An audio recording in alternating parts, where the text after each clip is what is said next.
딸, 손녀를 돌보는 지인으로부터 그런 이야기를 들었습니다. 의학 공부를 하느라고 결혼하고서도 아이를 한동안 못 가졌답니다. 그리고 의사가 된 다음에 첫 아이를 가졌습니다. 공부할 때 늦게까지 공부하느라고 커피를 참 즐겨 마셨는데 아이를 갖고 나서는 커피를 딱 끊었답니다.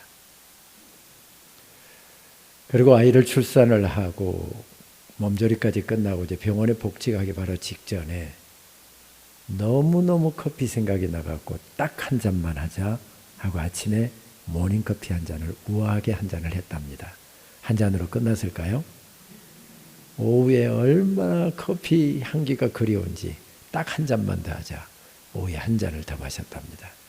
그걸로 끝났을까요? 저녁이 됐는데 커피 생각이 안 마실 때는 모르겠던데 커피를 일단 마시고 나니까 커피가 정말 미치도록 그립더랍니다. 그래서 또 한 잔을 했답니다. 그런데 그날 저녁에 어린 손녀가 잠을 한숨도 안 자고 보채더랍니다. 무슨 이야기인지 아시죠? 모유 수유를 하다 보니 엄마가 마신 카페인이 지금 어린 신생아에게 전달된 겁니다. 엄마가 건강하면 아이가 건강하고요. 엄마가 행복하면 아이가 행복합니다. 그런 점에서 우리 모두는 정말 예수님 때문에 행복한 사람이고 또 사람이어야 하는데 인생길 걸어가다 보면 그렇게 녹록하지가 않습니다. 그래서 행복하다라고 하는 생각보다는 힘들다, 어렵다, 또 감사합니다 소리보다는 한숨이 더 먼저 나오는 게 오늘의 현실인 것 같습니다. 저에게도 참 어려운 시간이 있었습니다. 그저 어찌할 다른 방도가 없어서 새벽마다 하나님 앞에 엎드려서 그냥 한없이 울었습니다. 그런데 하나님께서 제 입술에 찬송을 담아주시는데요. 행복이라는 찬양을 담아주시는 겁니다. 하나님께 따졌습니다. 하나님 저 행복하지 않거든요. 그리고 일부러 찬송 안 부르려고 입을 꽉 다물었습니다. 그런데 그날 일을 하다가 보니까 내 입술에서 나도 모르게 행복이라는 찬송을 흥얼거리고 있는 것을 느꼈습니다. 그리고 나서 그때부터 시작을 해서 하루 종일 깨어있는 동안에는 그 찬송을 부르고 또 업무 볼 때는 그 찬송을 틀어놓고 듣고 거의 한 달 동안을 그렇게 그 노래를 들었습니다. 비서실의 식구들이 어제도 총장님 하루 종일 저 찬송 듣더니 오늘도 하루 종일 들을 기색이다. 질리지도 않나. 그런 흉볼까 싶어서 볼륨을 줄여가면서 들었습니다.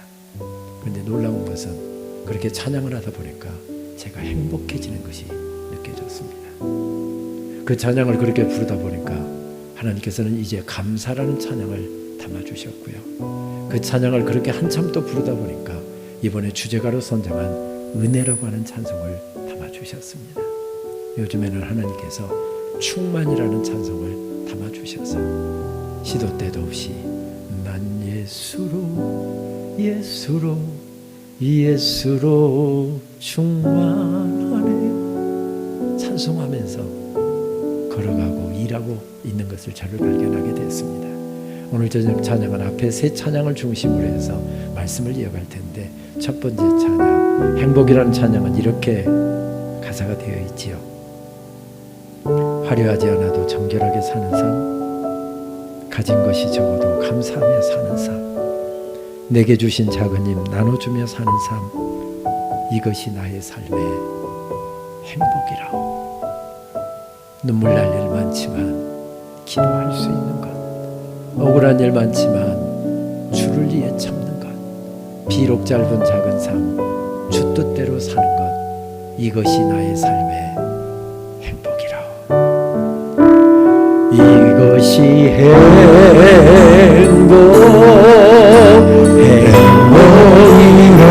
행복이라고 세상을 아시는 하나님 삶은 이것이 행복이라고 하나님의 찬양으로 살아가는 것 이것이 행복이라고 화려하지 않아도 화려한 하나도 정결하게 사는 삶 가진 것이 적어도 감사하며 사는 삶 내게 주신 자비니 나눠주며 사는 삶 이것이 나의 삶의 행복이라오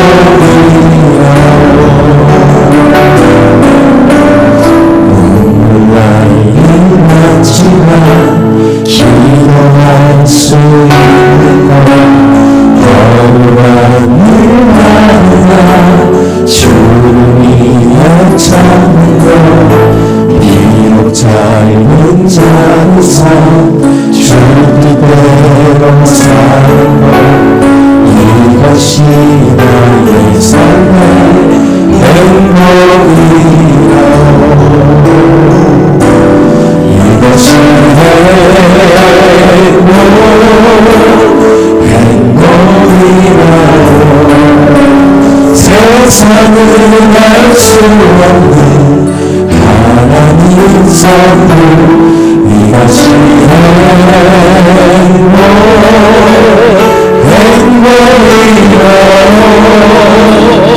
하나님의 자녀로 살아가는 것 이것이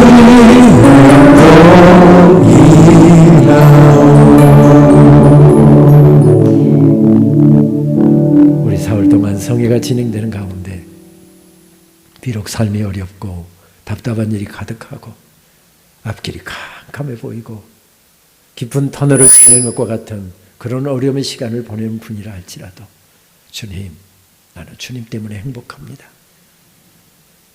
주님께서 내게 주신 수만 가지 은혜를 떠올리며 주님, 행복합니다.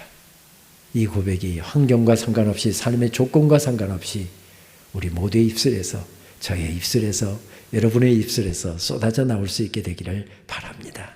귀한 예물 드린 분들이 있어서 제가 감사기도 드리고 봉헌기도 드리고 말씀 나누도록 하겠습니다. 하나님 감사합니다. 참 힘들고 어려운 3년여의 코로나 상황을 지내올 때 마음 놓고 모이지도 못했고 마음 놓고 찬양하지도 못했고 마음 놓고 어려움 당한 성도들을 신방할 수도 없었고 그 긴 세월을 어떻게 헤쳐나올 수 있었는지 돌이켜보면 주님 감사합니다. 주님 감사합니다. 그 고백밖에 드릴 것이 없습니다. 오랜만에 이렇게 귀한 성회로 모이게 해주셔서 감사합니다. 찬양할 때, 기도할 때, 말씀 들을 때 우리 심령들이 벌떡벌떡 일어서는 놀라운 성회 되게 하여 주시옵소서. 하나님 앞에 나와 목청터절하고 찬양도 올려드리고 이렇게 귀한 예물 구별하고 성별하여 들고 나와 하나님 앞에 봉헌하는 손길들이 여기 있습니다. 여기에 이름도 적었고요. 눈물 젖은 기도의 제목도 담았고요. 가슴 벅찬 감사의 제목도 여기에 담았습니다. 주님 종이 일일이 다 호명하지 않아도 주님 보고 계시지요. 주님 듣고 계시지요. 주님께 올려드리는 성도들의 정성입니다. 눈물 젖은 기도의 제목들입니다. 주님 감사의 제목들입니다. 주님 앞에 올려드리오니 기뻐 흠양하시고 어려운 때를 살아가는 성도님들 믿음 충만하게 하시고 삶 속에 하늘의 은혜가 넘치도록 채워져서 우리 심령들마다 감사로 감격으로 넘쳐나는 복된 역사 있게 하여 주옵소서. 예수님의 이름으로 축복하며 기도하옵나이다. 아멘. 서울대 영문과 교수를 지낸 금화 피천득 선생은 5월에 태어나서 5월을 노래했고 5월을 사랑했던 5월의 시인으로 흔히 알려졌지요. 심지어는 5월의 세상을 떠났습니다. 한국 서정문학의 대두였고요. 정말 해맑은 미소를 잊지 않고 평생 순진무구한 이런 서정의 노래를 부르다가 그것도 구순 중반까지 이런 노래를 부르다가 오래전에 세상을 떠난 분입니다. 그래서 그의 후배들은 그를 그렇게 평가합니다. 나이를 잃은 영원히 늙지 않는 5월의 소년 혹은 5월의 시인. 이런 후배들이 기억하는 것만 보아도 참 행복한 어른임에 틀림이 없어 보입니다. 그런데 동화작가죠. 정채봉 시인이 그와 나눈 대화를 중심으로 해서 쓴 시, 제목도 아예 피천득입니다. 그 시를 읽다 보면 꼭 그렇지만은 않았겠구나 하는 생각을 갖게 됩니다. 이것은 피천득이라고 하는 제목의 시입니다. 선생님, 제 마음은 상처가 아물 날이 없습니다. 정선생, 내가 내 마음을 꺼내 보여줄 수 없어서 그렇지 천사의 눈으로 내 마음을 본다면 누더기 마음입니다. 그렇게 남보기에는 청순해 보이고 남보기에는 그렇게 행복해 보이는데 한꺼풀만 들어가면 얼마나 삶의 문제들이 많았는지 마음이 누더기랍니다. 한국의 최고의 대학의 영문학자였고 그리고 수많은 수필과 시를 남긴 시인이고 많은 사람에게 존경을 받았던 이런 사람이었는데 그렇게 행복하게만 보이는 사람의 삶 속에도 수많은 어려움과 문제들이 있더랍니다. 그런 시를 전해주고 있는 정채봉 시인도 마찬가지였습니다. 아시는 것처럼 20살의 엄마가 시인을 낳다가 핏덩이를 남겨놓고 세상을 출산자리에서 떠났습니다. 아빠가 키울 수가 없어서 외할머니에게 보내줬지요. 그래서 외할머니 손에서 자랐던 사람이었습니다. 언젠가 강양제일교회라고 하는 교회에 집회 인도라고 갔다가 정채봉 시인의 시를 한 편 인용을 했더니 예배 끝나고 나자마자 원로 장로님이 달려오시더니 목사님, 채봉이가 우리 교회 출신이에요. 제가 교회 학교에서 가르쳤던 아이예요. 중학교 때까지 우리 교회 마당에서 뛰놀던 아이예요. 어렸을 때 이야기를 생생하게 장로님이 들려주시던데 평생 어머니에 대한 그림을 안고 애할머니 손에서 자랐습니다. 40대 초반의 나이에 벌써 머리가 하얗게 샜답니다. 평소에는 염색을 안 하다가 1년이면 대여섯 번씩 어머니 산소에 성묘를 갔는데 성묘를 갈 때는 꼭 염색을 하고 갔답니다. 왜요? 묻는 질문에 그렇게 대답했다지요. 혹시 아들이 머리가 하얗게 돼갖고 엄마가 나를 혹시 몰라볼까 싶어서 평생 어머니에 대한 그런 그리움을 안고 살았습니다. 40대 후반의 나이에 암이 발병했고요. 결국 2, 3년 투병하다가 간암으로 50대 초반의 나이에 세상을 떠났습니다.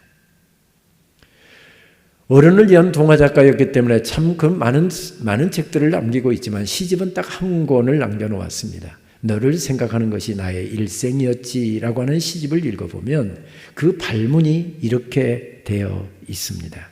이 세상에 먼지 섞인 바람 먹고 살면서 울지 않고 다녀간 사람은 없으므로. 여러분은 별로 감동을 안 하시는데 저는 왜 이 말이 그렇게 위로가 되든지요. 나 혼자 힘든 줄 알았고 나 혼자 허덕이면서 가는 줄 알았고 나 혼자 밤잠 못 이루는 줄 알았는데 세상에 모든 사람들 다 먼지 섞인 바람 먹고 울면서 인생길 걸어가고 있답니다. 그렇습니다. 인생길에는 왜 그렇게 어려운 일이 많은지, 왜 답답한 일은 그렇게 많은지, 마음 쓸 일은 왜 그렇게 많은지, 내가 원하는 대로 풀리는 일보다 풀리지 않는 일들이 더 많고요. 내가 바라는 일들보다 바라지 않는 일들이 더 많이 일어나고요. 그래서 인생길을 살아가다 보면 마음에만 주름살이 얼굴에만 주름살이 생기는 것이 아니라 마음에도 주름살이 생겨나는 것을 발견하게 됩니다. 오늘 마가복음 5장에서 만나는 여인도 아픔을 가득 안고 살았습니다. 불치의 질병에 걸렸답니다. 그 질병에 걸리면 이런 예배 자리로 사모에도 나올 수 없었답니다. 우리 코로나 상황에서 그거 뼈저리게 경험했잖아요. 장로님이 한 번도 예배 빠지신 분이 아니었지만 코로나 걸리면 오늘 기도 순서에도 장로님도 예배 못 나왔습니다. 오늘 설교해야 되는데 목사님이 코로나 걸렸으면 목사님도 예배 못 나왔습니다. 그 당시에 그 질병은 내가 부정한 사람이 되고 그리고 나하고 손깃 옷깃만 스쳐도 부정한 사람이 되기 때문에 그 사람도 예배를 나올 수가 없습니다. 그래서 중심에서 밀려날 수밖에 없는 여인이었습니다. 소위 이야기하는 주변인, 아웃사이더로 살 수밖에 없는 그런 여인이었습니다. 여러분 아무리 힘들어도 아무리 답답해도 교회 나와서 주님 한번 부르고 뜨겁게 기도하고 찬송 뜨겁게 하고 목사님 말씀 듣고 가면 죽을 것 같은데 주저앉아 버리고 싶은데 어디서 그런 힘이 솟습니까? 힘을 얻어서 다시 또 그 어려움의 삶의 자리로 힘차게 달려나가지 않습니까? 예배는 그런 곳인데 그런 예배도 나올 수가 없었답니다. 이런 그래서 예배 자리도 나올 수 없으니 당연히 교회로부터도 내침을 당하고, 가족들로부터 내침을 당하고, 동네로부터도 내침을 당하고, 주변인으로 살아갈 수밖에 없었던 여인이 오늘 갑자기 구원의 대서사 드라마가 펼쳐지고 있는 무대 중앙으로 이 여인이 딱 끼어 들어오는 구조로 마가는 이 여인을 소개하고 있습니다. 마가복음 1장부터 살펴보게 되면 구원의 대서사 드라마가 지금 이 무대에서 펼쳐지고 있습니다. 마가복음 5장에 오게 되면 주인공이 누구였습니까? 당연히 예수님이시죠. 그런데 예수님 앞에 카운터 파트너로 서 있는 사람이 누구였습니까? 야이로라고 하는 사람이었답니다. 회당장이었고 존경받는 종교 지도자였고 덕망이 있고 많은 사람들에게 정말 인애를 베풀다 보니 많은 사람들이 존경하는 그런 지도자였답니다. 그런데 어린 딸이 하나 있었는데 딸이 몹쓸병에 걸려서 죽어가고 있습니다. 딸이 죽어가는데 돈을 아꼈겠습니까? 좋다는 의원 다 찾아다니고 병원 다 찾아다니고 좋다는 약 다 사다 먹여보았지만 애가 아무 효험이 없고 점점 죽음을 향해서 치닫더니 오늘을 넘기기가 어려울 것 같습니다. 예수님에 대한 소문 들었습니다. 손만 얹으면 못 고칠 질병이 없고 얼마나 말씀이 주옥과 같은지, 그분은 또 불쌍한 사람들, 가난한 사람들을 얼마나 긍휼히 여기시는지, 그분 앞에 나가면 그분은 반드시 고쳐주신다 하는 이야기를 들었지만, 내가 그래도 이 바닥에 알려진 종교 지도자인데 그 젊은 설교자에게 가서 무릎 꿇고 내가 도움을 요청할 수가 없어서 나가가지 못했다가 어쩌면 딸이 죽음 앞에 서 있으니까 주님을 찾아 수소문해서 예수님 앞에 달려 나왔을 것입니다. 주님, 우리 딸이 죽어가고 있습니다. 우리 집에 오셔서 우리 딸 머리에 손 얹어 기도 한 번만 해 주십시오. 예수님 앞에 간절히 간청했답니다. 그런데 그 기도를 들으시고 그 부탁을 들으시고 예수님께서 벌떡 일어나셔서 야이로의 집으로 가고 계셨답니다. 그냥 한가롭게 걸어갔을까요? 딸이 죽어가는데 아버지의 마음이 얼마나 바빴을까요? 예수님 조금만 빨리요, 조금만 빨리요. 처음에는 종종 걸음으로 걷다가 나중에는 거의 뛰었을 것입니다. 예수님 조금만 빨리요, 조금만 빨리요. 죄송해요 하면서 앞서가서 막 뛰면서 예수님 빨리 좀 오시라고 그렇게 뛰어가고 있는데 이 여인이 여기에 딱 끼어 들어오고 있습니다. 이러기까지 여인은 멀리서 예수님의 말씀도 들었을 것이고 다가갈 수 없으니까 저 멀찍이에서 예수님 행하시는 치유의 기적들도 보았을 것입니다. 마음속에 말씀을 듣다가 예수님의 행하신 역사를 보다가 믿음이 솟구쳐옵니다. 저분이라면 나를 불쌍히 여겨주실 텐데, 저분이라면 내 병을 고쳐주실 수 있을 텐데 속에서부터 솟구쳐오는 믿음을 가지고 예수님 앞에 큰 용기를 내서 달려나왔답니다. 그런데 예수님이 지금 달려가고 있습니다. 얼마나 허겁지겁 뛰어가고 있는지 예수님 앞에 사정 이야기를 할 수도 없습니다. 그래서 어떻게 합니까? 이 여인 파리한 몸이 끊임없이 피를 쏟는 질병이었기 때문에 파리한 몸을 이끌고서 예수님보다 2배는 빨리 달려야 됐잖아요.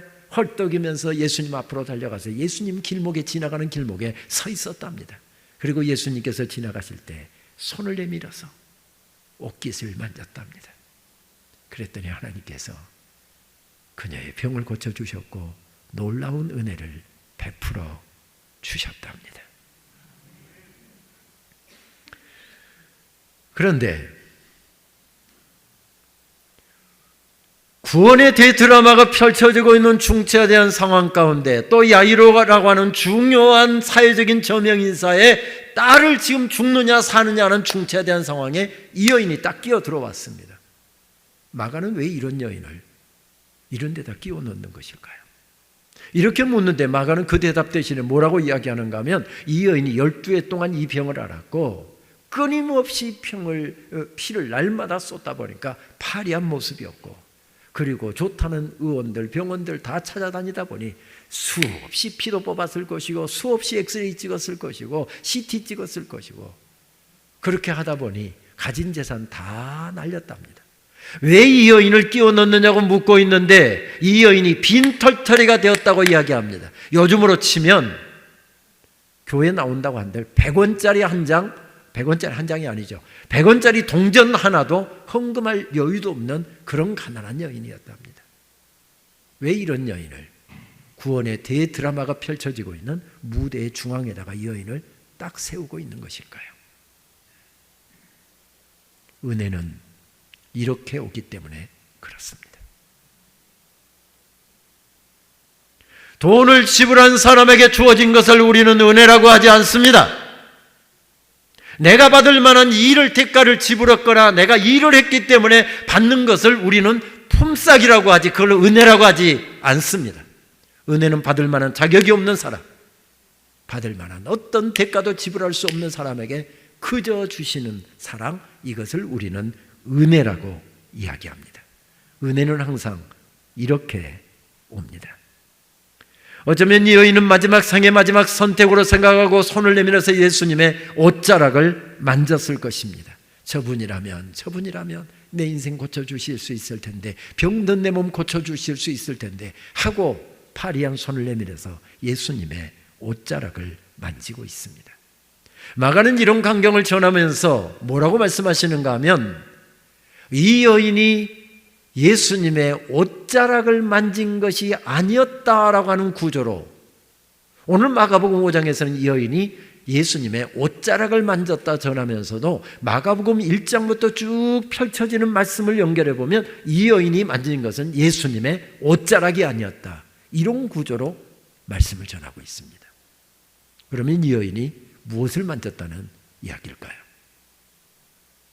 이 여인이 만진 것은 예수님의 옷자락이 아니라 예수님의 심장을 만졌다. 하늘보좌를 버리시고 내려오실 만큼 사랑으로 불타오르고 있었던 예수님의 심장, 죽어가는 영혼들을 긍휼히 여기시고 불쌍히 여기시며 그들을 벌하셔야 할 자리에 당신이 대신 들어누우시고 죗값을 지불하시고 죄인들은 살려내고 당신은 중한 형벌을 당하시는 그 사랑으로 불타오르고 있는 예수님의 심장, 이 여인이 만진 것은 단순히 옷자락이 아니라 예수님의 심장이었다. 그래서 마가는 마가복음 1장부터 시작을 해서 예수님의 심장에서 끓고 있는 그 사랑을 표현하기 위해서 한 단어를 계속해서 반복합니다. 마가만이 아닙니다. 마태도 그렇고요, 누가도 그렇습니다. 그래서 마태, 마가, 누가는 같은 관점에서 성경을 기록했다, 복음서를 기록했다 해서 공감복음서라고 이야기하죠. 공감복음서에서는 한 단어가 계속해서 반복해서 나옵니다. 우리말로는 약간 다르게 번역이 되기도 했지만 헬라어 원어는 똑같은 단어입니다. 우리 목사님들은 잘 아는 단어인데요, 스프랑크니조마이라고 하는 단어입니다. 이 단어의 뜻은 가식이 아닌, 거칠애가 아닌 폐부 깊은 곳에서부터 솟구쳐 오르는 뜨거운 마음으로 사랑하고 불쌍히 여기면서 사랑하는 것, 이것을 가리킵니다. 예를 하나 들어볼까요? 새학기가 시작하기도 했고 학교에 더 큰 공사를 앞에 두고 있어서 총장실이 거의 10분 단위로 5분 앉아 있을 시간이 없을 정도로 일정이 이렇게 진행이 됩니다. 저도 오늘 새벽에 일어나서 학생들하고 새벽 기도하고 새벽부터 준비하고 해갖고 정말 기차로 나오는 시간까지 앞에 일정 잠깐 외부에서 온 손님에게 같이 1시간 가까이 하다가 끝을 못 맺고 제가 오늘 전주를 내려가야 돼서 먼저 일어나겠습니다. 정말 죄송합니다. 그 미팅을 다 못 끝내고 용산역으로 달려 나왔습니다. 그러다 보니 대부분이 어떤 총장실을 찾아오려고 하면 미리 비서실에 전화를 하거나 저한테 전화를 하거나 약속을 30분, 1시간 이렇게 약속을 하고 옵니다. 그런데 약속도 안 하고 총장실에 쑥 들어오는 사람들이 있습니다. 저하고 가까운 선배 목사들이나 제 친구 목사들입니다. 김 총장 있어? 하고 이러고 들어오는 분들. 저는 바로 지금 다른 회의를 주재를 해야 되거나 다른 방에 가서 또 무슨 다른 미팅에 참석을 해야 되는데 약속도 안 하고 쑥 들어옵니다. 총장이 그냥 아무것도 안 하고 앉아서 놀고 있는 줄 알았던 모양입니다. 그분들 멀리서 오고 전주에서 오고 했으니까 저도 그냥 대충 해서 보낼 수 없는 분이고 또 먼 길을 오셨는데 저도 차도 대접하고 그분 잘 모셔야 될 텐데 저는 바로 나가야 되고 제가 미안하잖아요. 속으로는 어떤 생각이 드는가 하면 아이고 약속 좀 하고 오지. 그래도 여러분 제 인격이 되어 보이잖아요. 속으로는 그런 생각이 들어도 하나 믿어. 목사님 어서 오세요. 반갑습니다. 잘 지내셨습니다. 이때는 절대 쓸 수 없는 단어가 스프랑크 니조마이라는 단어입니다. 얼굴 표정하고 속하고 지금 다르기 때문입니다. 속은 뭐죠? 다음에 올 때는 약속 좀 하고 와. 속은 그런 거고 겉은 목사님 반갑습니다. 어서 오세요. 이때는 쓸 수 없는 단어입니다. 스프랑크 니조마이라는 단어는 이렇게 예수님의 속에서부터 끓고 있는 우리를 향한, 죄인들을 향한, 정말 병든 자들을 향한, 어려운 문제 가운데 허덕이는 자들을 향해서 예수님의 심장에서부터 끓고 있는 그 사랑의 마음을 표현하기 위해서 쓴 단어입니다. 우리말에도 그런 뜻이 있죠. 그런 표현이 있죠. 애간장이 녹는다. 단장의 아픔을 가지고 그런 뜻입니다. 예수님께서 이런 사랑으로 그 여인을 이미 알고 계셨고, 다가오는 걸음소리를 듣고 계셨고, 예수님 앞서서 뛰고 있는 헐떡거리는 숨소리를 듣고 계셨고, 손을 내미는 모습을 보고 계셨고, 예수님의 몸에서 그 놀라운 치료의 능력들이 나가고 계시는 걸 다 알고 계셨답니다. 다 알고 계셨답니다. 예수님의 심장에서부터 끓고 있는 이 사랑의 마음을 표현하기 위해서 마가복음 1장 말씀을 보게 되면 똑같은 구조의 말씀을 주고 있습니다. 지금은 유출병인 혈류병인데 마가복음 1장에는 한센병이랍니다. 한센병이 되게 심각하잖아요. 한센병 걸리게 되면 이 사람도 주변인으로 밀려날 수밖에 없습니다. 그런데 이 사람이 예수님 앞에 가까이 나와서 예수님 앞에 무릎 꿇고 간절하게 기도했답니다. 그랬더니 예수님께서 피고름이 흐르고 손마디가 떨어져 나가고 깃뿌리가 떨어져 나가고 중증인 그 한센인을 피부에다 손을 대고 어루만지면서 그를 치료해 주셨답니다. 그 내용이 마가복음 1장 41절에 이렇게 기록되어 있습니다. 우리 화면을 보면서 같이 한 목소리로 봉독하실까요? 예수께서 불쌍히 여기사 손을 내밀어 그에게 대시며 이르시되 내가 원하노니 깨끗함을 받으라. 여기서 예수님께서 불쌍히 여기셨다 할 때 아까 말씀드렸던 스프랑크 리조마이라는 단어를 사용하고 있습니다. 예수님의 사랑을 믿고 예수님 앞에 나아가면, 예수님 앞에 기도하면, 예수님 앞에 도움을 구하면 예수님께서 나를 사랑하시기에 외면치 않으신다라고 하는 이 사실을 확신했던 이 여인이 예수님 앞에 달려나갔더니 은혜를 베풀어 주셨답니다. 옷자락을 통해서 전해지는 사랑, 예수님의 심장에서부터 뿜어나오는 사랑으로 병든 여인을 덮으셨고 그의 몸을 고치셨고 병든 가정을 고치셨고 병든 인생을 고치셨고 병든 교회를 고치셨고 병든 나라와 민족을 고치셨고 하나님께서 놀라운 은혜를 베풀으셔서 회복시켜 주셨답니다. 모든 것이 은혜였습니다. 젊은 날에는 내가 잘나서 내가 똑똑해서 사는 줄, 이만큼 살고 있는 줄 알았습니다. 내가 좋은 대학 나오고 내가 공부 잘해서 박사학위 얻어서 이만큼 대학 교수로서 떵떵거리면서 살고 있는 줄 알았습니다. 그런데 나이 80이 되고 보니까, 살아온 인생길을 돌이켜보니까 은혜 아닌 것이 없습니다. 그 은혜를 깨달으면서 성균관대학교 영문과 교수였던 성창경 시인은 나이 80의 나이에 살아온 날 동안에 받았던 수만 가지 은혜들을 떠올리며 은총에 대한, 은혜에 대한 시를 참 많이 남기고 있습니다. 그 중에 한 편입니다. 은총을 내려주시는구나. 무조건 애걸했더니 이 불쌍한 꼴이 눈에 띄신 모양이다. 즉시 속속들이 다 아신다. 그러니 오히려 안심이다. 벌거벗고 빌면 그만이다. 은총을 내려주시는구나. 은혜로 살았음을 나이 80이 되어서야 깨닫게 되면서 시인은 이렇게 아름다운 시로 주님 앞에 감사를 올려드리고 있습니다. 그렇습니다. 여러분, 지나온 날들을 한번 돌이켜보십시오. 어려움이 없었습니까? 있었습니다. 울 일이 없었습니까? 있었습니다. 답답한 일이 없었습니까? 있었습니다. 억울한 일이 없었습니까? 있었습니다. 그런데 하나님께서 여기까지 인도해 주셨습니다. 막막해서 갈 길이 보이지 않아서 주저앉아 버리고 싶고 포기해 버리고 싶고 다 내팽개쳐 버리고 싶고 도망가 버리고 싶고 그런 순간들이 참 많이 있었지만 하나님께서 은혜로 덮으셔서 여기까지 인도해 주셨습니다. 돌이켜보니 은혜 아닌 것이 없습니다. 모든 것이 은혜로 살았습니다. 저는 고등학교 2학년 때 저희 부친의 말대로 하면 헷가닥 해갖고 목사가 될 소명을 받았습니다. 저희 부친은 공대 가라고 그랬고 저는 사대를 가고 싶었지만 워낙 뜨겁게 그때 은혜를 받았기 때문에 그때 저희 교회 목사님이 서울 충신교회 지금 원로 목사님으로 계신 박정순 목사님이었고, 그분이 30대 초반의 나이였는데 얼마나 말씀이 주옥 같았는지, 고등학교 때 고등부 예배 다 드리고 나서 또 작년 예배 들어가서 목사님 말씀이 좋아서 메모하면서 그 말씀을 3년 동안 듣다가 가슴이 뜨거워져서 주의 종이 되겠다고 결단을 했습니다. 저희 부친이 참 공부하는 것이나 내 일은 네가 알아서 하고 네가 책임져라 하는 이렇게 교육을 해주셨습니다. 그래서 제가 결정도 제가 하고 선택도 제가 하도록 항상 그렇게 해줬는데, 목사의 길을 걸어간다고 했을 때만은 부친께서 반대를 하셨습니다. 반대하는 이유가 한 2가지였는데요. 야, 남자 새끼가 꽁무니에 여자 한두 명 데리고 평생 정말 죄송합니다, 그 지랄하면서 살래? 무슨 이야기죠? 목사님, 권사님들하고 신방 가는 거 여자 꽁무니에 2명 달고 다닌답니다. 2번째 이야기, 야, 남자 새끼가 할 일이 없어서 여자들이 한 주먹씩 집어다 준 쌀 얻어먹고 살래? 뭔 이야기죠? 성미.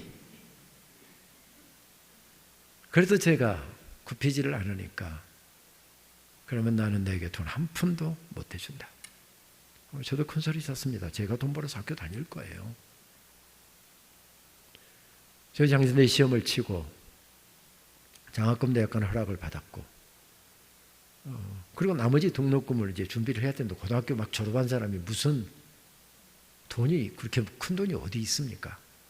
근데 정말 부친이 물어보지도 않고 아른 채도 하지 않습니다. 학교 어떻게 됐느냐, 등록금은 말할 것도 없고요. 학교 어떻게 됐느냐 물어보지도 않으십니다.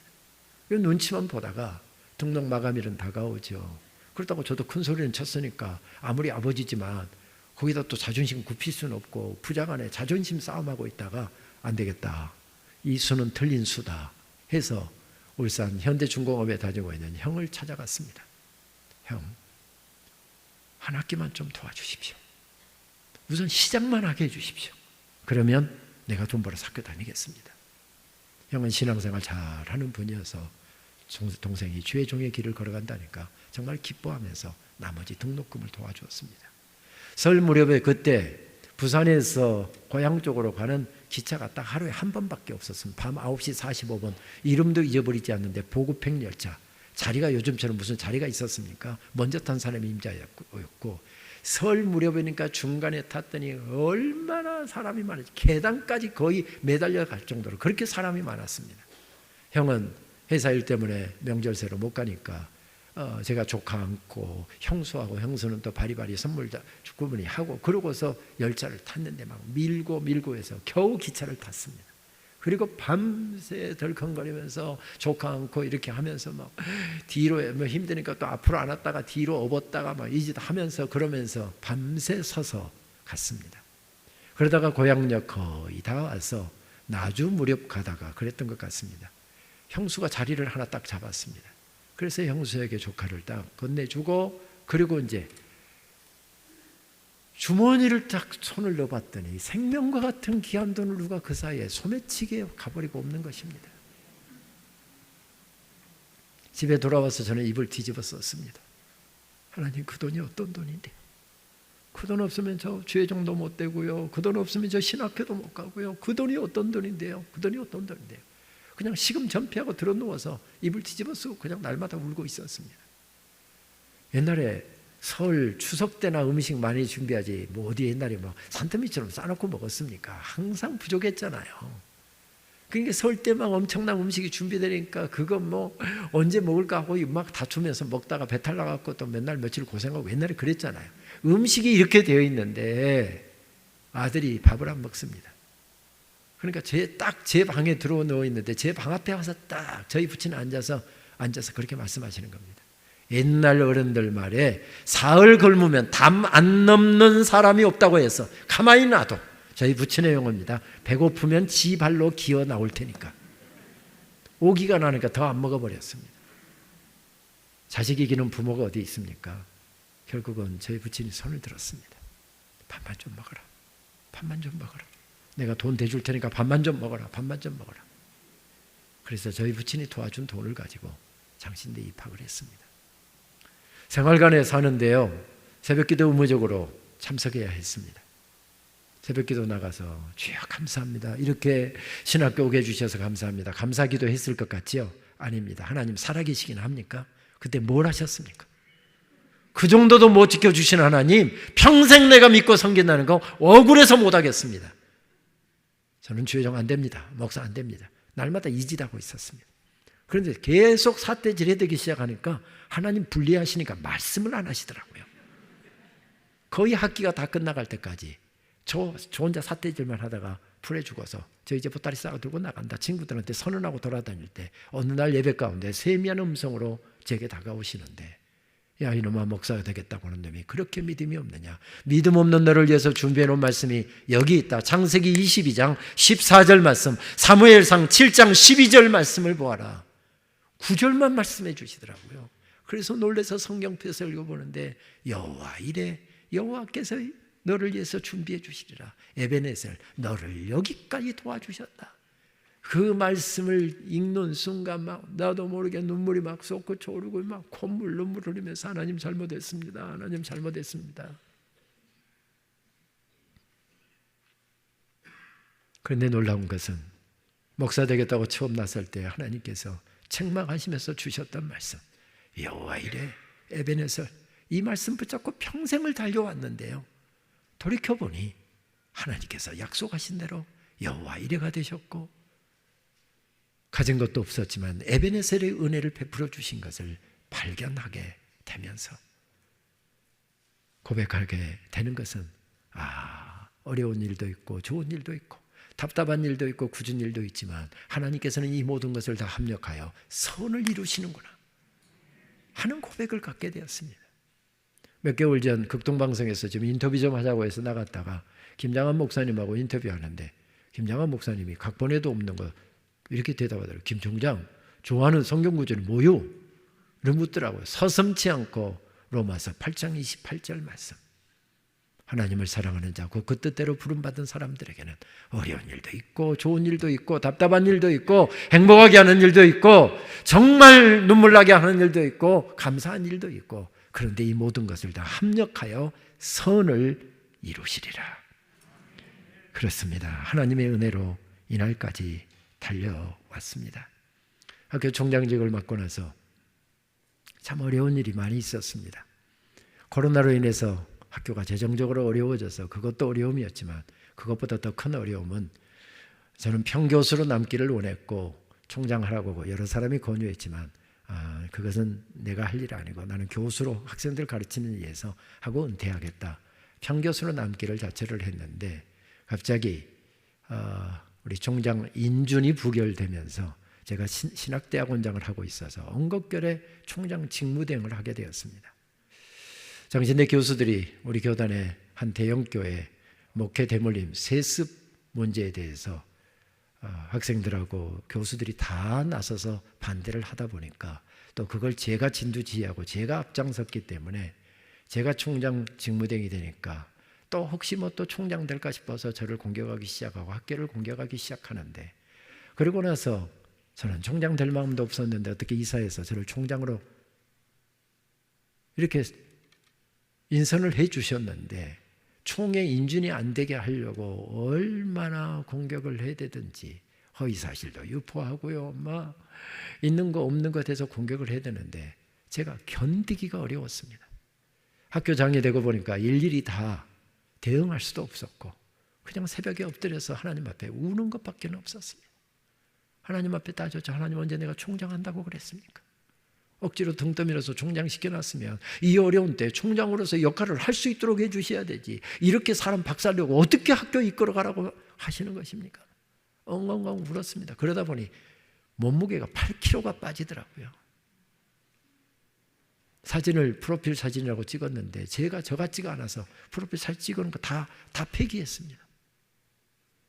그런데 그렇게 울다 보니까 하나님께서 행복이라는 찬양을 담아주시더니 두 번째로 담아주시는 찬양이 감사라는 찬양을 담아주시더군요. 행복하지 않는데 행복하다고 찬양하라고 만드시고 감사하지 않는데 감사하다고 찬양을 하게 자꾸 입술에 담아주시는데 그 찬양을 부르기 시작하는데 분노는 빠져나가고 살아온 내 인생이 하나님의 은혜로 살았구나. 하나님께서 은혜로 덮어주셨구나라고 하는 사실을 발견하게 되면서 감사의 눈물로 제 가슴이 가득 차는 것을 발견했습니다. 오늘 숨을 쉬는 것 감사, 나를 구원하신 것 감사, 내 뜻대로 한데도 주가 인도하신 것 모든 것 감사, 내게 주신 모든 것 감사, 때론 가져가심도 감사, 내게 고난 주셔서 주 뜻 알게 하신 것 모든 것 감사. 주님 감사해요, 주님 감사해요.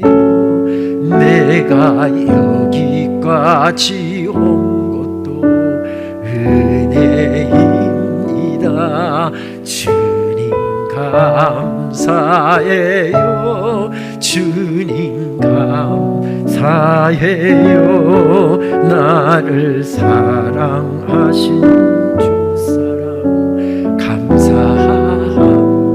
한 번 더 고백할까요? 주님 감사해요, 주님 감사해요, 주님 감사해요.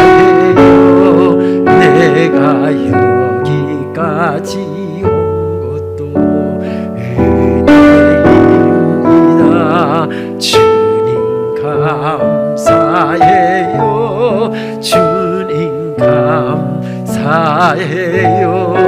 나를 사랑하신 주사랑 감사합니다.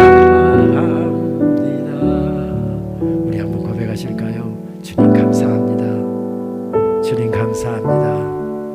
우리가 저문 따라서 하십시다. 주님 감사합니다, 주님 감사합니다, 주님 감사합니다, 주님 감사합니다.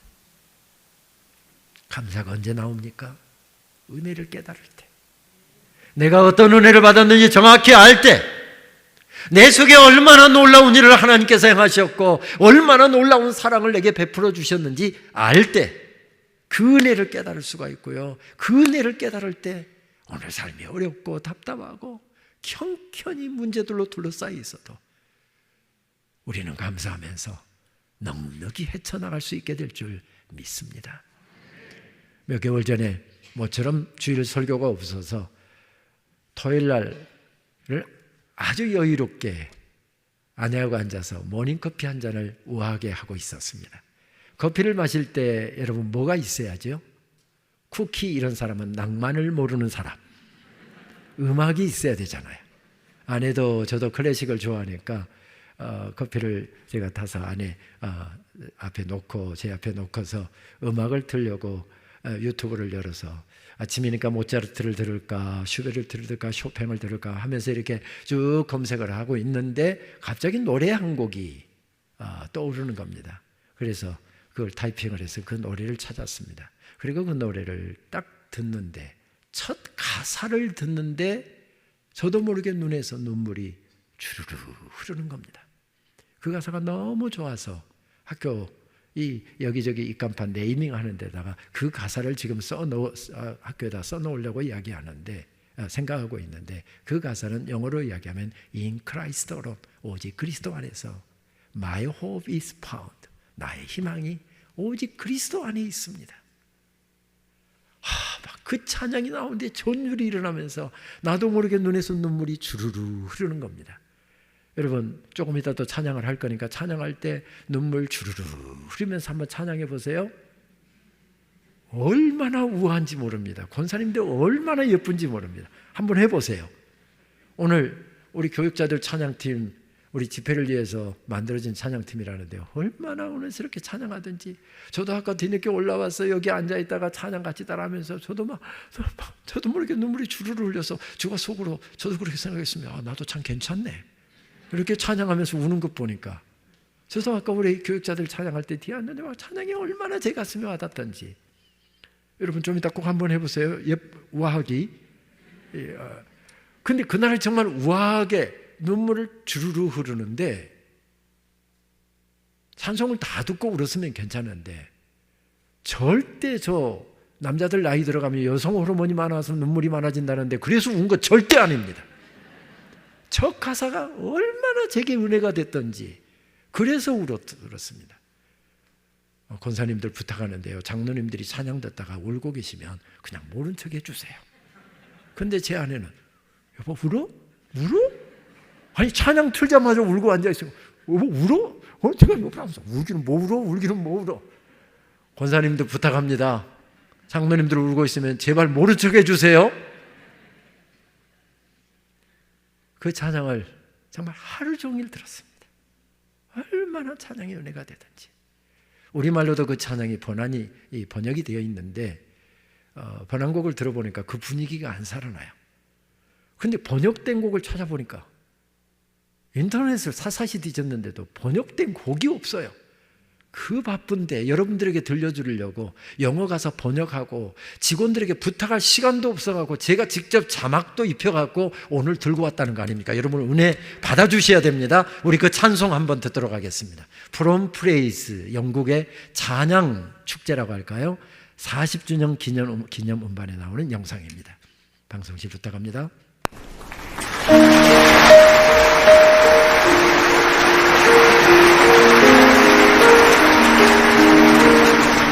In Christ alone, my hope is found. He is my light, my strength, my song.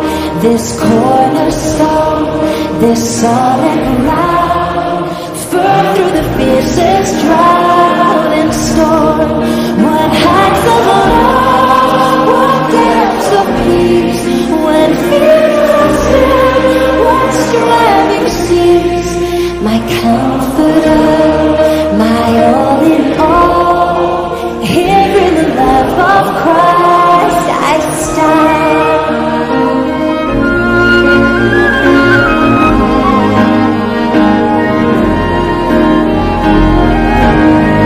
In Christ alone, who took on flesh, fullness of God in helpless faith. This gift of love and righteousness, scorned by the ones He came to save. Till on that cross, as Jesus died, the wrath of God was satisfied. For every sin on Him was laid. Here in the death of Christ I live. There in the ground His body lay, valuable by darkness slain. Then bursting forth in glorious day, out from the grave He rose again. And as it stands in victory, since every life is forever me. For I am His and He is mine, bought with the precious blood of Christ.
복음의 핵심을 알려주잖아요. 우리가 어떤 사랑을 받았는지, 예수님께서 우리를 위해서 무엇을 행하셨는지, 우리를 위해서 어떤 대가를 지불하시고 우리를 하나님의 백성 삼아 주셨는지, 그 복음의 핵심을 이 짧은 찬양 속에 담고 있잖아요. 보십시오. 영어로 듣는 찬양의 은혜가 덜 될 것 같아서 우리 교육자들 벌써 찬양 준비하고 계시잖아요. 번안곡으로 부르려고. 우리말 가사 이렇게 되어 있습니다. 예수 안에 소망이 있네. 내 빛과 힘 나의 노래. 환난 중에 도우시는 주 나의 견고한 반석. 크신 사랑 크신 평화 두려움에서 날 건지네. 내 이로자 내 모든 것 주 사랑 안에 서리라. 예, 우리 교육자들이 먼저 1절 불러주시겠습니다.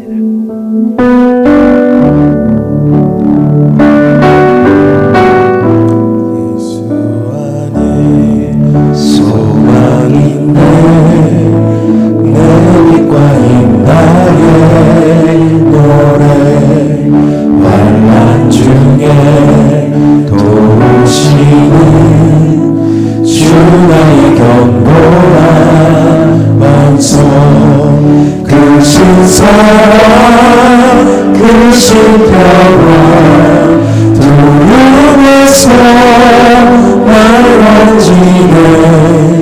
내 위로자 내 모든 것 주 사랑 안에서 주 예수의 능력으로 주 예수의 능력으로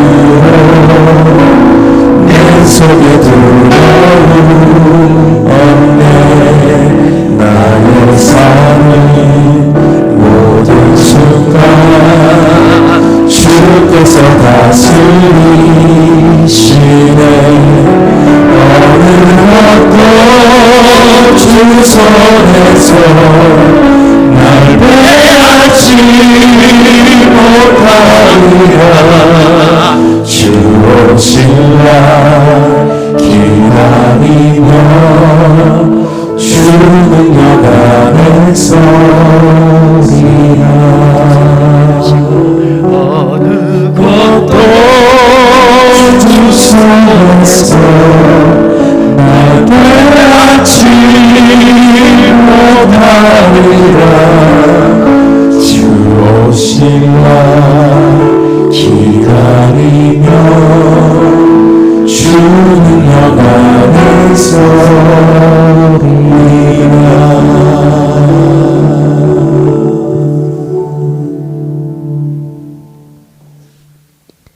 우선은 교육자들한테 우리 박수를 한번 보내야 될 것 같습니다. 저렇게 찬양 잘하는 사람들을 못 봤습니다. 이 코드가 조금 낮아서 그렇지 내일 저녁에 결단송할 때는 코드를 한 2코드만 더 올리시면 찬양에 훨씬 힘이 있을 것 같습니다. 신앙생활이 무엇입니까? 먼저는 이 은혜를 깨달아야 신앙생활이 시작되죠.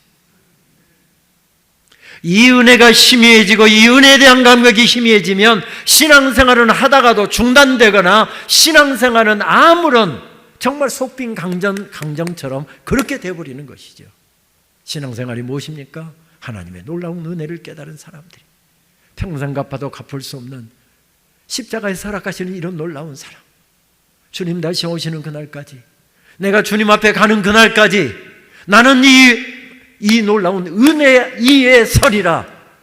찬양이 우리들에게 들려준 것처럼 신앙생활은 바로 은혜 받은 사람들이 그 은혜에 감격하여서 오늘 비바람도 불고 오늘 깊은 터널을 지내고 오늘 삶의 문제가 가득하고 내 삶을 죽이려고 달려드는 수많은 사람들이 둘러친치고 있다 할지라도 믿음으로 벌떡벌떡 일어나서 예수 그리스도 위에 서는 것이죠.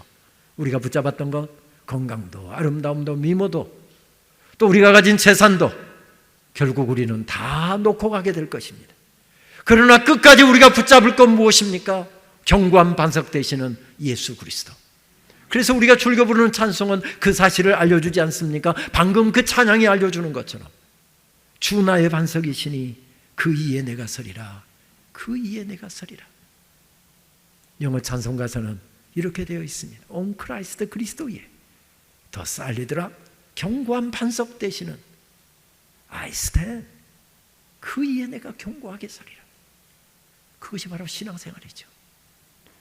이것도 나를 행복하게 해줄 것 같고, 이것도 내게 필요하고, 이것도 있어야 하고, 그래서 여러 가지 붙잡기 위해서 허덕이고 있고, 그거 붙잡기 위해서 밤새워가면서 공부하고 밤새워가면서 일하지만, 그것이 잠시 우리에게 즐거움도 주고 우리에게 피로도 채워주지만 끝까지 그거 못 잡는답니다.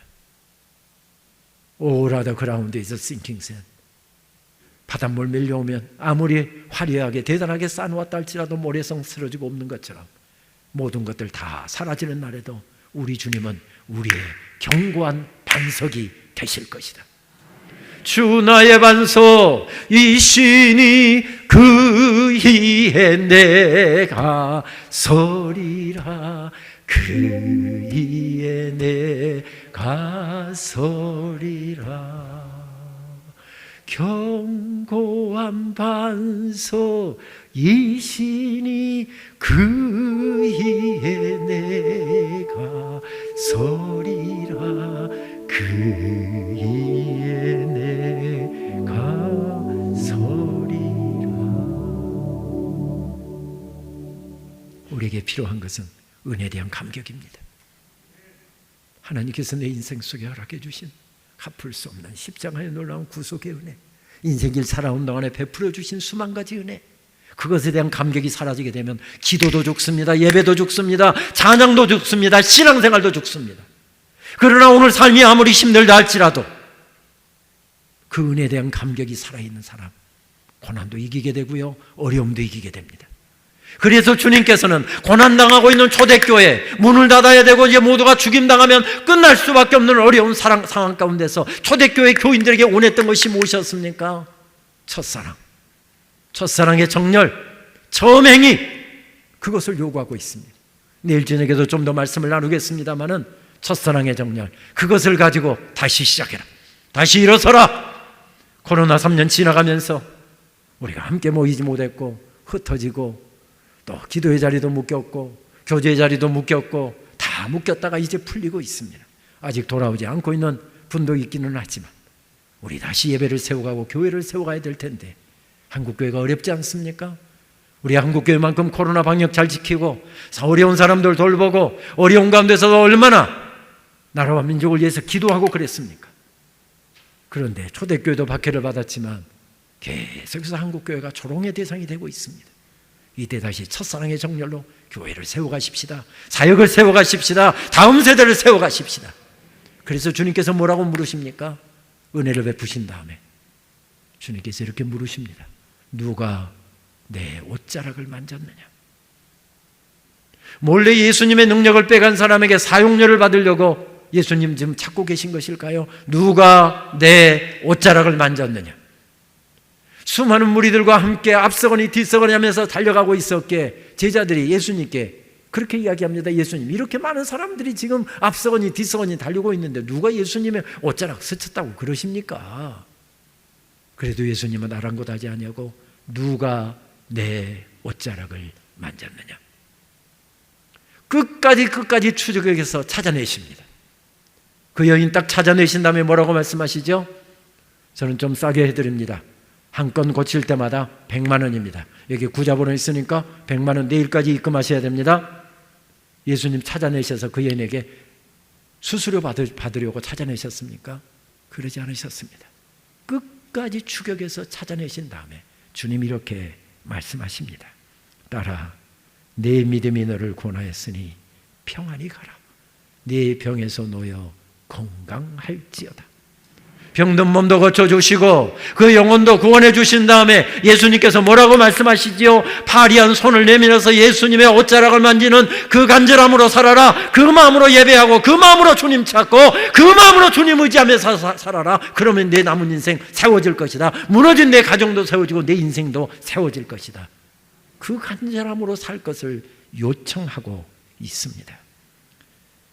우리가 늘 순간순간 점검해야 될 것은 처음 은혜 받았을 때, 처음 직분 받았을 때, 처음 사명 감당할 때에, 처음 복음의 비밀을 깨달았을 때, 그때 그 감격, 그때 그 눈물.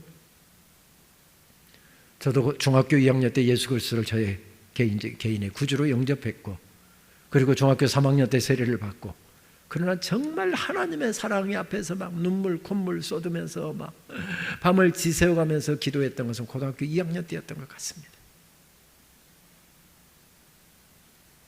아무리 지금도 하나님 앞에 바로 서려고 노력하지만 그때만큼 순수한 마음으로 막 한없이 울고 한없이 감격했다.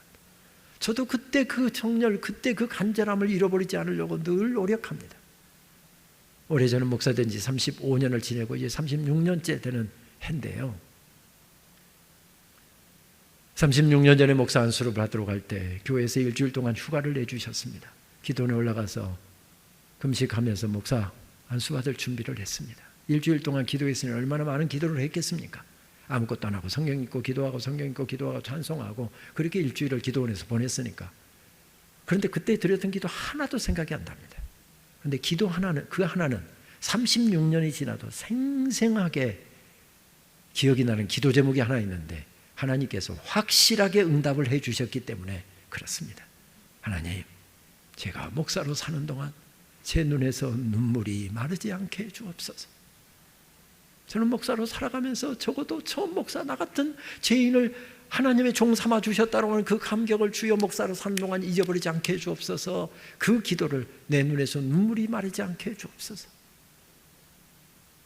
다른 것도 하나님께서 물론 응답해 주셨겠지만 다 잊어버렸지만 이것은 확실하게, 그래서 찬송하다 울고 기도하다 울고 거기다가 또 남자들 또 여성 호르몬까지 나오니까 더 울고.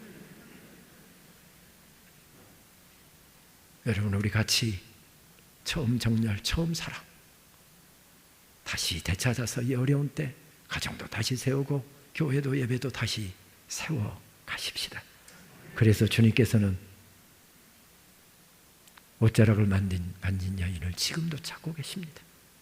40년 전에 내 옷자락 만지고 내 은혜를 경험한 다음에 밤새워가면서 기도하고 울던 그 권사 어디 갔느냐? 그 장로 어디 갔느냐? 그 집사 어디에 지금 앉아서 예배드리고 있느냐? 지금도 찾고 계십니다. 하나님, 이번 성의 기간 동안에 내 눈에서 눈물이 회복되게 하여 주옵소서. 내 입술에서 감사가 회복되게 하여 주옵소서. 찬송의 열정이 회복되게 하여 주옵소서. 기도의 뜨거움이 회복되게 하여 주옵소서. 바라기는 이번 성의 기간 동안에 한 영혼들 주님께서 만져주시기를 바랍니다. 켄터키에서 일어났던 에즈베리 대학교에서 일어난 부흥의 소식 여러분 듣고 계시죠? 저도 지난 입학식 때 신입생들에게 설교하면서 선포했고 개강예배 드리면서 전교생들에게 선포했습니다. 하나님께서 켄터키 옥수수밭 사이에 놀라운 부흥들이 지금 일으켰던 것처럼 미국도 지금 교회들이 다 추락하고 있잖아요. 그런데 한 젊은이들이 한 달째 계속해서 저녁마다 함께 모여서 찬양하고 예배하고 그 부흥의 열기가 우리 장신대도 옮겨붙게 해 주옵소서. 근데 놀라운 것은 지난 주간에 특세를 한 주간 했는데 특세 기간 동안에 학생들이 여기다 방석 다 갖다 놓는데 방석도 없이 맨바닥에 막 무릎 꿇고 기도하고요. 기도들이 얼마나 뜨거운지. 저도 아침에 7시가 되면 집으로 돌아가서 이제 옷 바꿔 입고 아침 간단히 먹고 출근을 해야 되니까 7시는 학교에서 일어나야 되는데 옛날에 제가 7시에 일어날 때 되면 학생들 거의 없었는데 지금 7시가 됐는데도 학생들 수백 명이 앉아서 그렇게 기도하고 있고 다음 주간에 올라가면 사경회를 합니다. 하나님 사경회 속에 에즈베리에서 일어났던 이런 부흥의 역사가 우리 사경에서 일어나게 해 주옵소서. 오늘 채플에서도 우리 함께 기도했고요. 우리 열망하고 있습니다. 코로나로 묶였던 우리들에게 필요한 것이 무엇입니까? 이 부흥입니다. 우리 속에 첫사랑의 정열입니다. 주님 향한 다시 열정이 회복되고 눈물이 회복되고 감사가 회복되고 우리 속에 주님 때문에 행복합니다. 고백이 회복되기 시작할 때 교회가 일어서게 될 것입니다. 사역들이 다시 일어서게 될 것입니다. 그래서 주님께서는 누가 내 옷자락을 만졌느냐 묻고 계십니다. 우리는 가난하고 배고프던 시절 성경의 목마른 사슴의 이미지로 이러한 간절함을 표현해 주기에 거기다 우리는 찬송 가사를 만들어서 얼마나 많이 불렀습니까? 목마른 사슴 시냇물을 찾아 헤매이듯이 내 영혼 주를 찾기에 갈급하나이다. 저도 대학교 3학년 때부터 부모에게 독립선언하고 입주 가해하고 아르바이트하고 그러면서 학비 마련하고 생활비 준비하고 그렇게 하면서 학교 생활을 하다 보니 밥 참 많이 굶었습니다. 또 제때 등록을 못 해보았습니다. 식권이 그때 150원인가 밖에 장신대 기숙사 식권이 150원 하는데 150원이 없어갖고 식권이 3장이 필요한데 3장이 없어서 아침 많이 먹고 점심은 건너뛰고 저녁 먹고 그렇게 지냈고요. 그것도 안 되면 아침 건너뛰고 점심 한 끼 먹고 저녁도 건너뛰고 그렇게 살았더랬습니다. 그래서 교수들이 그때 다 밥 굶으면서 학교 생활을 했기에 교수들이 사랑의 다리 놓기 운동을 벌여서 기숙사에 밥 굶는 학생들 없는가. 지금 5,000원 밥 한 끼 5,000원 하는데 그게 5,000원이 없었고 실제로 밥 굶는 학생들이 있어서 면밀히 살펴서 학생들 자존심 안 상하게 하려고 그 방에다가 이름 써서 식권하고 살짝 넣어주고 지금도 그렇게 합니다. 저는 자존심이 강해서 친구들에게 돈 떨어졌으니까 야 돈 1,000원만 꿔줘 해갖고 그걸로 식권 사고 밥 먹고 이런 성격이 못돼서 제 주머니 없으면 저는 굶었습니다. 그래서 친구들이 밥 먹으러 식당 가면 저는 혼자 그 아차산자락에 좋은 생수타가 있으니까 거기 올라갑니다. 그래서 물 한 바가지 쫙 마시고 지금 바로 내려오면 밥 안 먹은 게 들킬 거니까 친구들 밥 먹고 있는 시간 거기서 한참 앉아서 서성거리고 찬양도 한 곡 부르고 한 20분 지체하다가 또 내려올 때 물 한 바가지 마시고 오고 그러면서 불렀던 찬양이 이 찬양이었습니다. 금보다 귀한 나의 주님 내게 만족 주신 주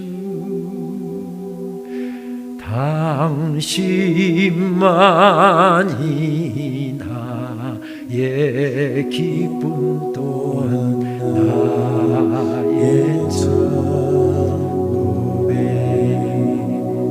주님만이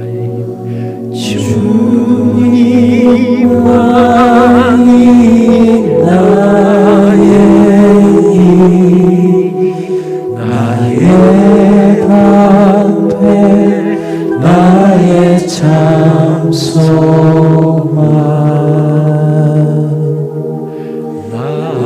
나의 몸 정성 다 바쳐서 주님 경배합니다.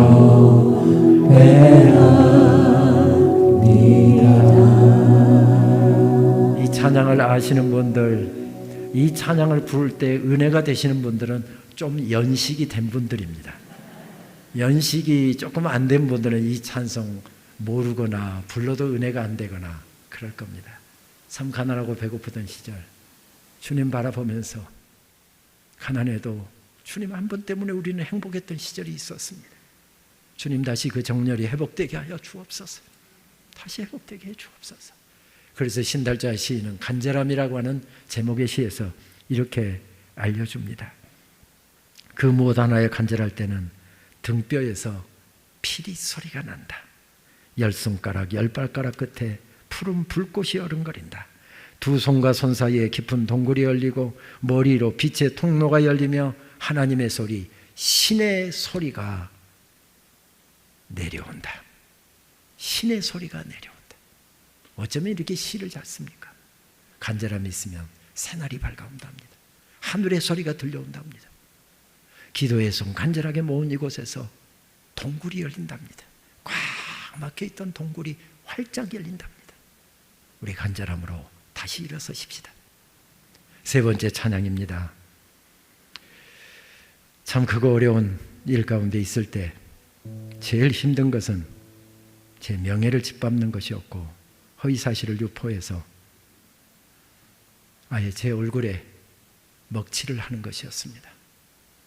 저는 자존심이 강해서 누가 제 자존심을 짓밟으면 저는 그 사람을 못 보는 성격인데 하나님께서 자존심까지 박살을 내버리시더라고요. 저를 자문해주는 변호사들은 허위사실 유포, 명예훼손으로 걸어라. 제 주변에 여러 변호사들이 있어서 변호사들이 제 사정을 아니까 전화로 그렇게 권면하지만 학교장이 되다 보니까 또 학교에 누가 될까 싶어서 그렇게 하지도 못하고 그냥 막 울고 있는데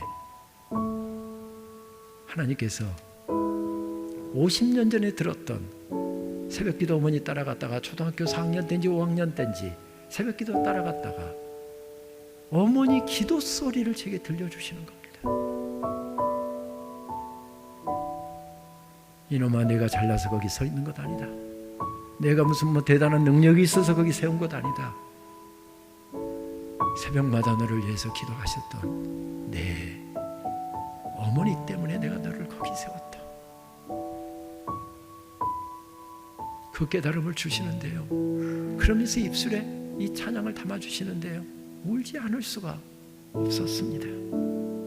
내가 누려왔던 모든 것들이, 내가 지나왔던 모든 시간이, 내가 걸어왔던 모든 순간이 당연한 것이 아니라 은혜였어. 아침 해가 뜨고 저녁에 노을, 봄의 꽃향기와 가을의 열매, 변하는 계절의 모든 순간이 당연한 것이 아니라 은혜였어. 내가 이 땅에 태어나 사는 것, 어린아이 시절과 지금까지 숨을 쉬며 살며 꿈을 꾸는 삶, 당연한 것이 아니라 은혜였어. 내가 하나님의 자녀로 살며 오늘 찬양하고 예배하는 삶, 복음을 전할 수 있는 축복이 당연한 것이 아니라 은혜였어.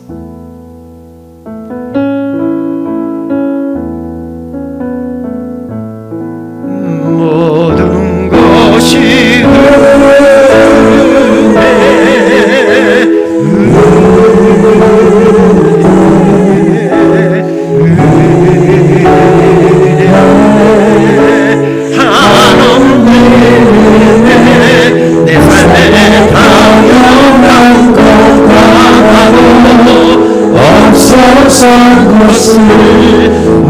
것이 은혜였어. 누려왔던 모든 것들이, 내가 지나왔던 모든 시간이, 내가 걸어왔던 모든 순간이 당연한 것 아니라 은혜였어. 아침 해가 뜨고 저녁에 봄의 꽃향기와 가을의 열매, 변하는 계절의 모든 순간이 당연한 것이 아니라 은혜였어. 당연한 것 아니라 은혜였어.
모든 것이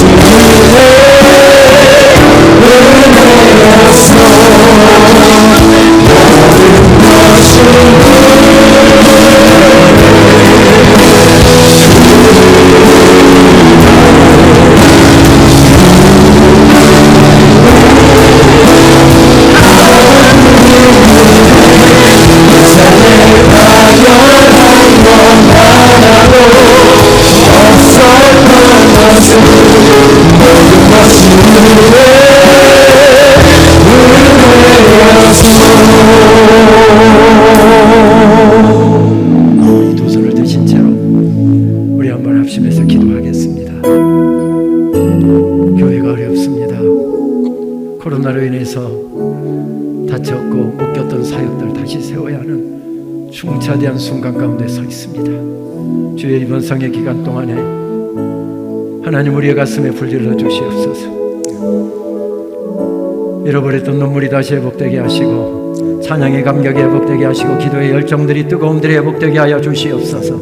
하나님의 말씀이 들어갈 때 마른 뼈들도 벌떡벌떡 일어났던 것처럼 하나님 우리 심령들이 말씀을 듣다가 벌떡벌떡 일어나는 역사가 있게 하여 주시옵소서. 하나님 내가 부흥의 주역이 되게 하여 주시고 교회 다시 하나님 견고하게 힘있게 세워가는 그 주역이 되게 하여 주옵소서. 그 버팀목이 되게 하여 주시옵소서. 우리 시간 통성으로 함께 한번 합심해서 기도하도록 하겠습니다.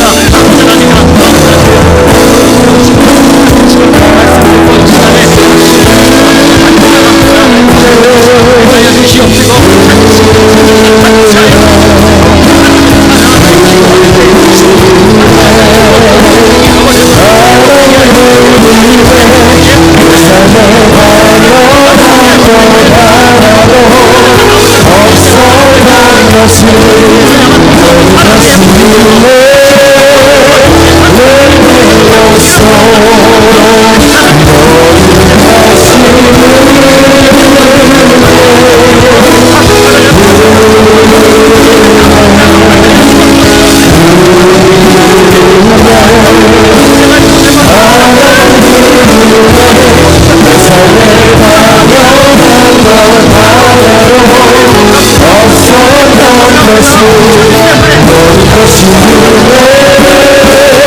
그 험한 세월, 그 힘들었던 세월, 그 막막했던 세월 어떻게 헤쳐올 수 있었을지 지금도 가슴이 떨리지만 여호와 이레 되시는 하나님, 에베네셀 되시는 하나님, 여기까지 우리를 인도하셨네요. 여기까지 도와주셨네요.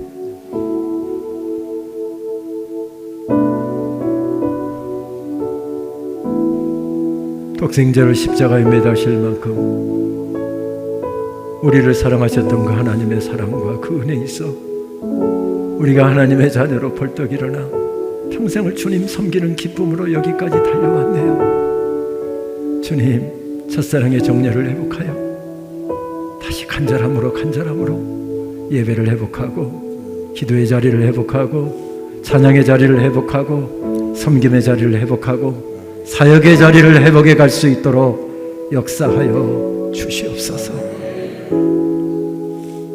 주님, 4년이 훨씬 넘어서 성회로 모였습니다. 빈손으로 돌려보내지 마시고 스쳐 지나가는 바람에도 역사하여 주시고 말씀이 떨어질 때에 에스겔 골짜기의 마른 뼈들도 벌떡벌떡 일어났던 것처럼 찬양하다가 기도하다가 말씀 듣다가 벌떡벌떡 일어나는 역사 있게 하여 주시옵소서. 어려운 문제를 갖고 나왔다 할지라도, 병든 육신을 갖고 나왔다 할지라도, 해결되지 않는 어려운 삶의 난제를 갖고 나왔다 할지라도 기도하다가 찬양하다가 주님 바라보다가 풀려지는 역사 있게 하여 주시옵소서. 내일 새벽을 기대하며 돌아가는 발걸음도 평안하게 하시고 불타오르는 뜨거운 감격이 있어 계속해서 기도할 때 우리 성도들의 눈물 젖은 기도 주님 들으시고 응답하시고 역사하여 주시옵소서. 예수님의 이름으로 기도하옵나이다. 아멘. 자리에 앉으셔서 우리 자유롭게 기도하시다가 돌아가시도록 하겠습니다.